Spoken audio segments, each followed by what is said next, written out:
Welcome to the Doom Scroll News Report here on Radio Taiwan International, where I, Hannah Belinsky, and my co-host, Amanda Stevens, two writers, political by necessity, cover some of the biggest international news stories dominating our news feeds from the last week.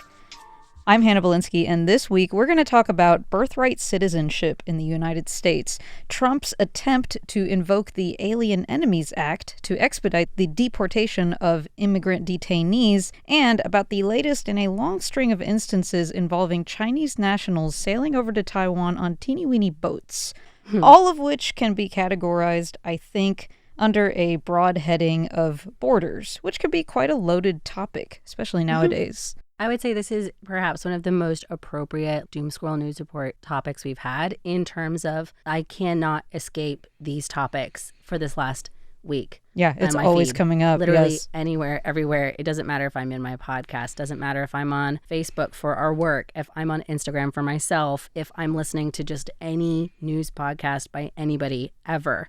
Can't not cover it, really. Basically, I mean, I kind of feel like more and more the Supreme Court is almost becoming like a daytime drama. Yeah. Because of the amount of quotes I hear coming from it and everybody learning like the personalities of the justices. And I don't want that. They're so busy these days, yeah. Are they? They should be busier. Because also, funnily enough, when I was listening to, I have a specific podcast called Strict Scrutiny that I like to listen to for big cases, which is run by 3 law professors from Ivy League schools. I'll link it in the show notes. They played a clip where one of the justices admitted that they can go quickly through cases if they want to. Really? So the implication of, so those cases that aren't going very quickly, we just don't want to. Interesting. I've always been under the impression that judiciary proceedings are necessarily slow. Is it not the case? I feel like there's always, like with everything else, there is always a way you can expedite things or make it go through the whole bureaucratic procedure. Anyway, we're talking a lot about them today. I have names and receipts from specific justices today that I plan to bring up if we have the time. Let's go. Well, the subject of birthright citizenship is one thing that's been discussed in the Supreme Court a lot recently. That's something that's been enshrined in the United States Constitution since 1868 and has, in a way, I think, become as quintessentially American as apple pie.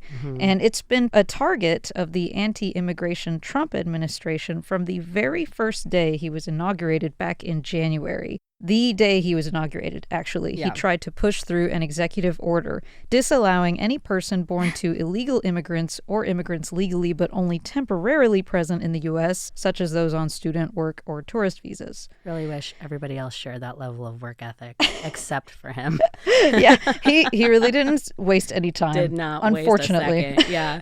The order has since been stayed by the courts, though, amid questions over its constitutionality. And on the 15th of this month, the Supreme Court heard more than 2 hours of arguments regarding how lower courts should handle this EO.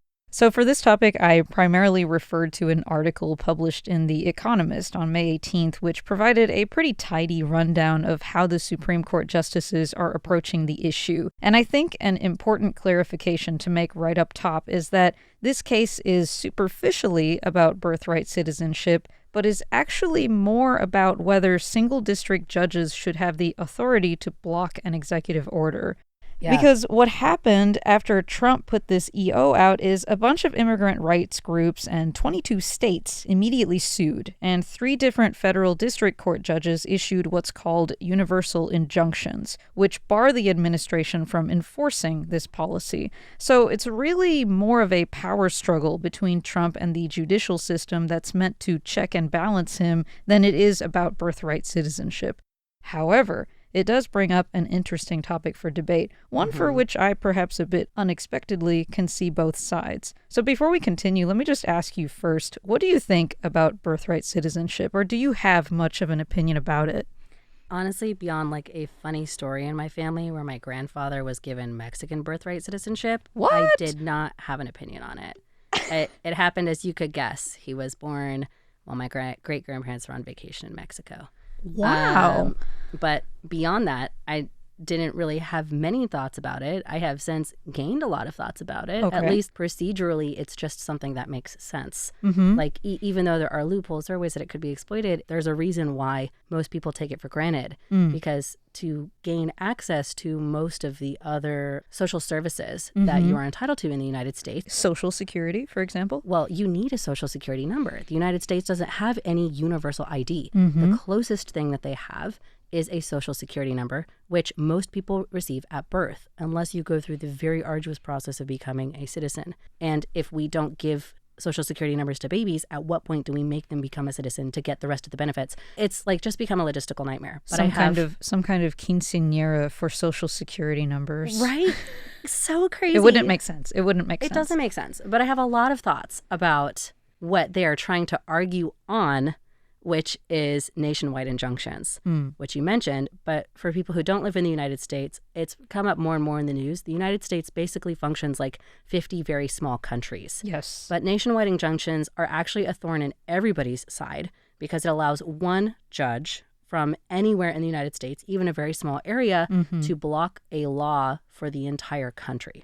So nobody likes them. And the Supreme Court also doesn't really like them because it has been abused, and it's been abused a lot, especially within the last 10 or 12 years. People used them to block the Trump administration. People used them to block the Biden administration, and people are using them to block the Trump administration now. But what the defense, or I guess the prosecution in this case, is really arguing is that if there's any case where they are necessary, it is this case. Because if we didn't allow a nationwide injunction for citizenship, that could mean that, for example, a child born in New Jersey has citizenship and then he goes to Texas, does his citizenship get revoked? Or even vice versa, if you're born in a place where you don't have citizenship and you move to somewhere else, is that baby stateless? And also to that end, Sauer literally admitted that they didn't know how it would be enforced. He was asked by Justice Kavanaugh how hospitals would enforce this, or would they have to background check every single baby and every single baby's parents who would be born? And he said, we don't know how it would be enforced. Right. Trying to then explain, we've never had the chance to do this before, so we don't have any precedent to go off of. So just more detail on this. Solicitor General John Sauer, he opened his argument to the Supreme Court saying the executive order reflects the original meaning of the 14th Amendment, which was enacted shortly after the Civil War and guaranteed citizenship to the children of former slaves, but not to illegal immigrants or temporary visitors. So he says. However, no justice, not even the ones appointed by Trump himself, like Kavanaugh, was inclined to agree. The liberal justices were, of course, quick to point out that thousands of children would end up stateless, while conservative justices pointed out the logistical headache of whether hospitals and states would even have the capacity to determine which newborn babies are citizens. And even after determining that, the question remains, what do you do with the baby? Again, are we going to do the quinceañeras? Congratulations. Instead of a cake, you get a social security number, and you have to pass a citizenship test also. It's true. It's a logistical nightmare. I got to be honest, though. I do think something is a little bit off about allowing just anybody born on U.S. soil to be a citizen. There are multi-million-dollar birth tourism businesses, many of which are located in Los Angeles, that cater to wealthy women from China and Taiwan, for example, who wish to give birth to an American baby through this complex scheme involving hiding your pregnancy, committing visa fraud, lying to customs agents, then subsequently defrauding the U.S. hospital in which they give birth in order to avail themselves of discounts reserved for impoverished American mothers. Or they neglect to foot the bill altogether and they ditch.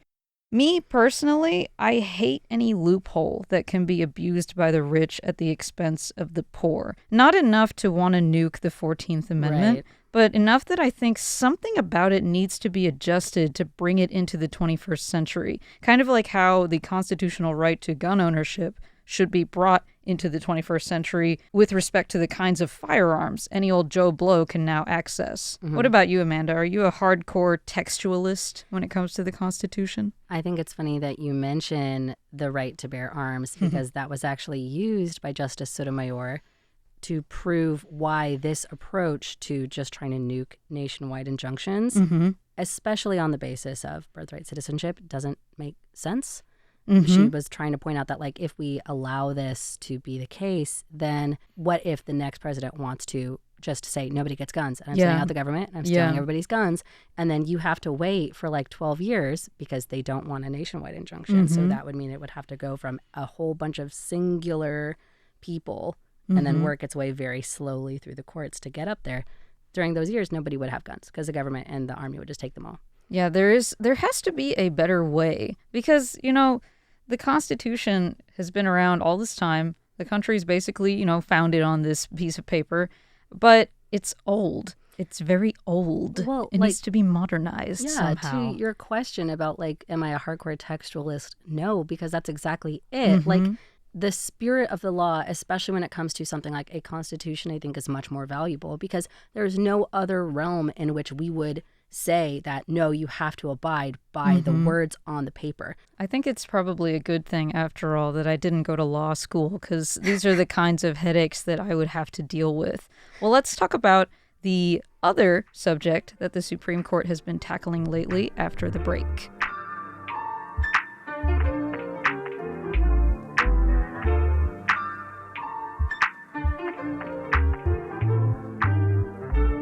So just after hearing arguments about birthright citizenship, the Supreme Court ruled against the Trump administration's attempt to invoke the Alien Enemies Act to remove Venezuelan nationals from the United States.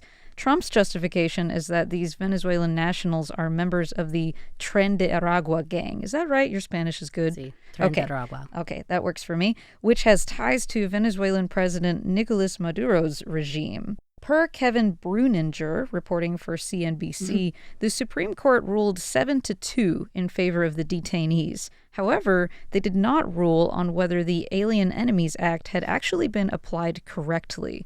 Bit of background on the AEA. This law is from the 18th century, and so far it's only been used during World Wars I, II, and the War of 1812. What it essentially does is allow the president to detain or deport natives and citizens of any nation deemed an enemy without a hearing and based only on their country of birth or citizenship. The law was originally enacted to prevent foreign espionage and sabotage in wartime, but it can be, and indeed has been, used against immigrants who haven't actually done anything wrong. In World Wars I and II, they used it against German, Austro-Hungarian, Japanese, and Italian immigrants, and most notably, it played a role in Japanese internment. Anti-immigration politicians now cling to a generous interpretation of the law to justify fast-tracking the deportation process in response to unlawful migration and cross-border drug trafficking. Seeing them drag out this old clunker of a law, blow the dust off of it, and try to wield it in this context makes me wonder, is this really the best they can come up with? How do you think this fits into their endgame? To be honest, it reminds me of something I saw, and I can't find it again, but I keep trying to because I want to bring it up in the future. But this idea of, like, beware of whenever a president, whoever they are, says something like they want to wage a war on terror, because these are the kind of things that they can then do. And when you're combating a threat like terrorism, which you can then use to point out actors in, you can then justify using laws that would deem people as alien enemies, including an Alien Enemies Act. Yeah, this is the first time, it seems, that it's being used not during wartime, like explicitly wartime. He's just invoking it for funsies. Well, this is definitely the most well-known time. If it has been used, it's not necessarily been in a widely publicized way, but it does fit really well into the Trump administration's MO. Just think about in the first administration, the Comstock Act was used to justify, in part, the overturning of Roe v. Wade and the removal of abortion rights. And that law is another old clunker, broadly bans obscenity in the U.S. Postal Service, or the U.S. Postal Service from sending anything which is obscene. Originally, theoretically meant to block child pornography. Great, we don't want that there, but then reused in around 2021 to overturn a law that everybody was, again, kind of just looking at as a given. Like, everybody has the right to do what they want to with their own body, the right to the privacy in their own home. They must have a team of people for Trump whose job it is to find any law that they can possibly leverage to achieve their ends. Right. Well, I think that's exactly it.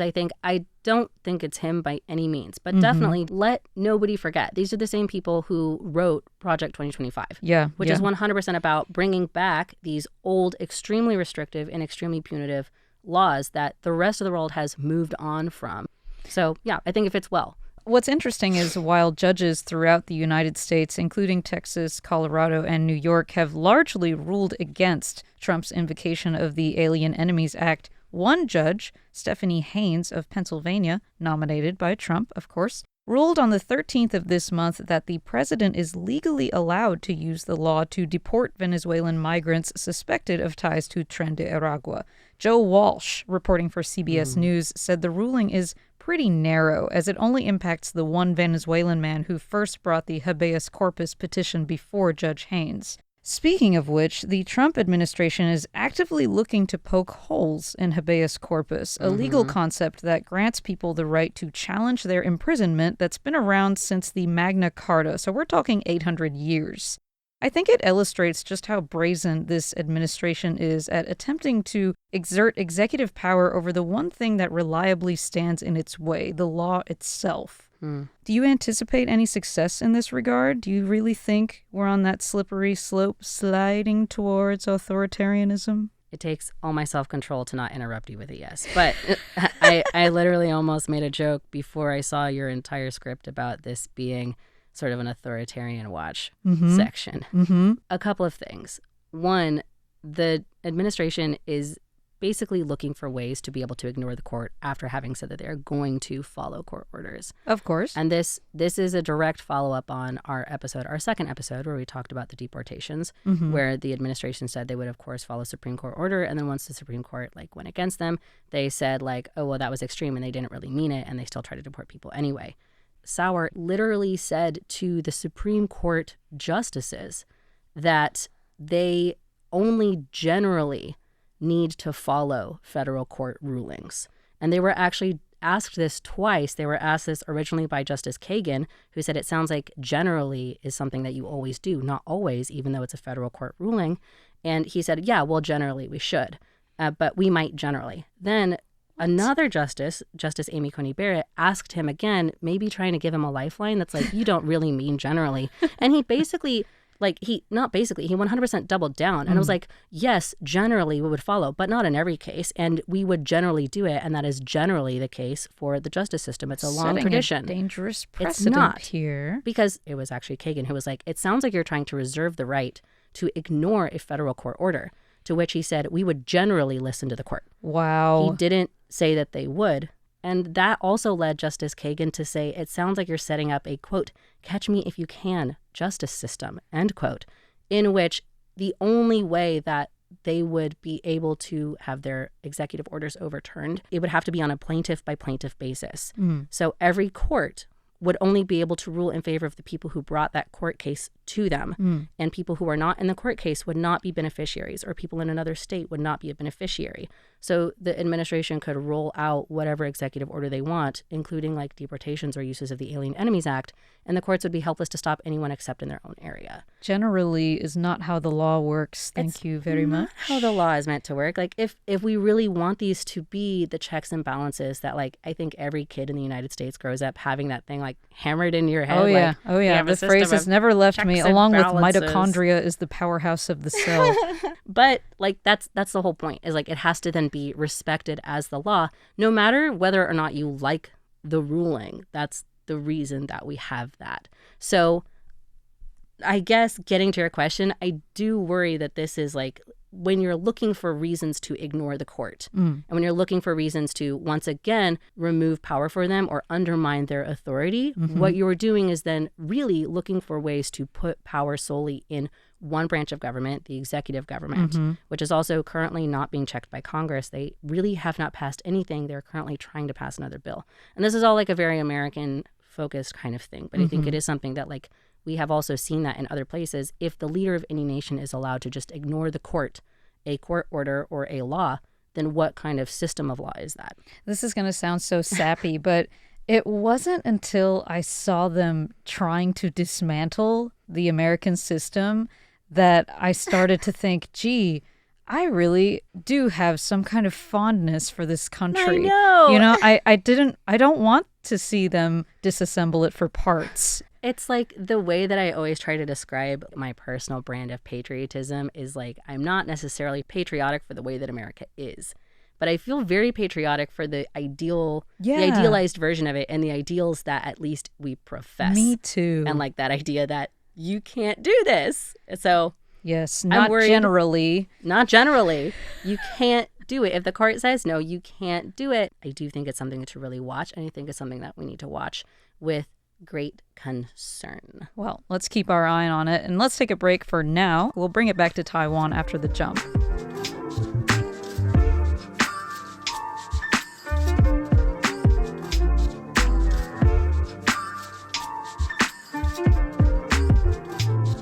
So borders are a pretty sensitive subject given our neighbor. We're located in Taiwan, just a reminder. Our neighbor who so loves to trample them. But more and more frequently, as of late, it's not just the fighter jets intruding on our airspace, but these little rinky-dink boats, some only carrying 1 to 2 Chinese guys. Literally rubber dinghies, yes, guys. Like toy boats, yes. Basically. This Saturday, 2 Chinese citizens, a father and son duo, sailed a rubber boat only 3.3 meters long into Taiwan, landing at Guanyin Beach in Taoyuan. Then, just this Tuesday morning, 2 other Chinese men on makeshift rafts were detained for trying to sneak onto Taiwan's Erdan Island out in Jinmen County. This incident follows a suspicious couple of videos uploaded to Twitter depicting a man speaking with a strong mainland accent planting a Chinese flag on a beach along the coast of Taoyuan, who claimed to have sailed over by himself, put the flag down, then sailed back to China on the same day.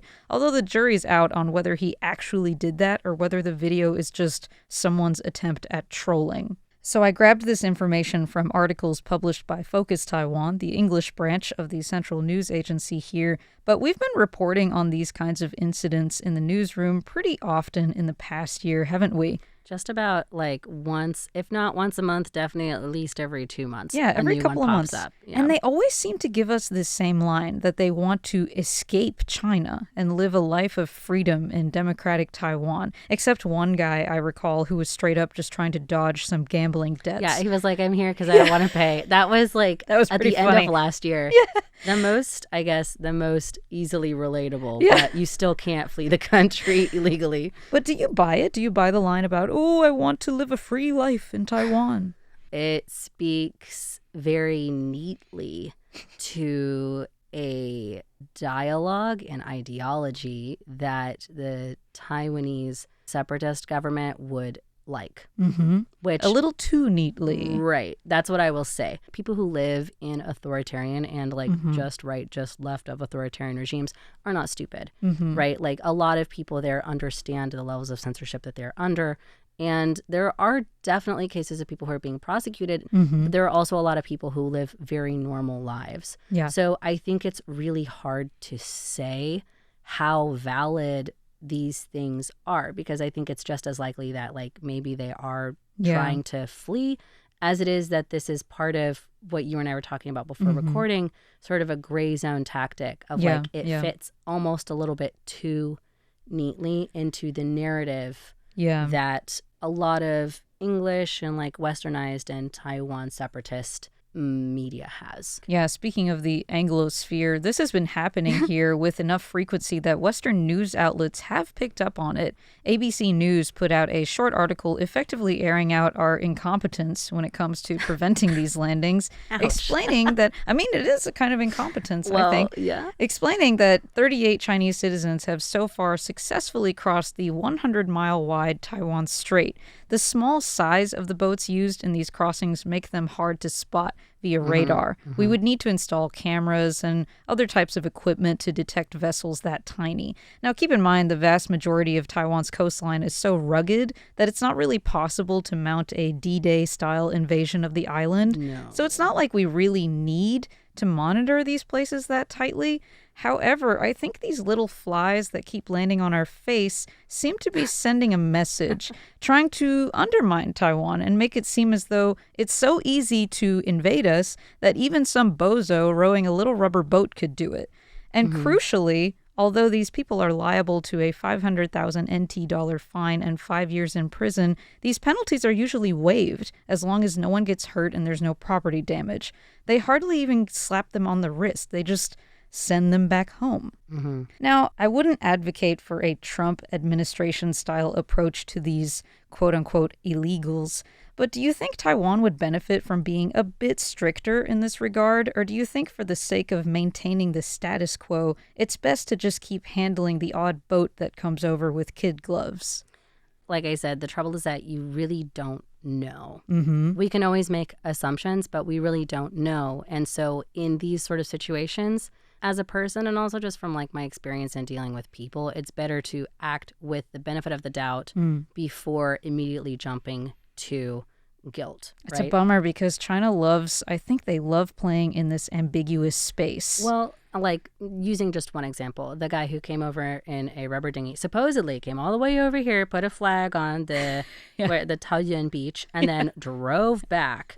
I was looking at a Taiwan Plus article about it even just last night where they were saying that the Coast Guard currently is even estimating to that point, like with the amount of gas that he said he had, if that's possible, it's not that far, like considering the size of usual ocean journeys. Right. It's not that far, but it's still pretty far. And so one theory that the Coast Guard had floated was, is this a gray zone tactic? Was he dropped off halfway by another bigger boat so that he could then go under the radar to the beach and back? All this, none of this confirmed.